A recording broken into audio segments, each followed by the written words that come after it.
Tomorrow, the state legislature will vote on whether to put a constitutional amendment on the April ballot. But what does that mean when you go to cast your vote? Political reporter Will Keneally has the answer.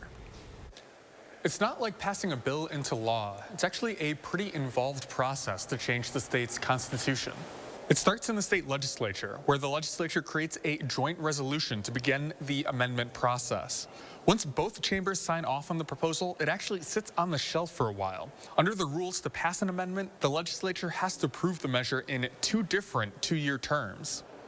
So the reason you want a higher bar before you have an amendment to a change in a constitution is because it is the higher law, right? It's a law that is supposed to set the parameters within which the system works. So once that happens, it heads to the people for a referendum vote. They can either vote for it and approve it, it becomes part of the Constitution, or they can vote to reject it.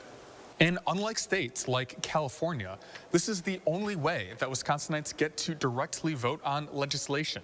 We don't have a normal referendum process for just bills. And that allows supposedly the people to engage. What we'll see tomorrow is a constitutional amendment on bail reform. So why couldn't this just be done through legislation? Why this additional process? Back in 1981, a constitutional amendment was passed that narrowed how judges can set bail. The amendment's authors want to broaden that. And after tomorrow's vote, we will likely see this on the April ballot. Reporting from the Capitol, Will Keneally, News 3 Now.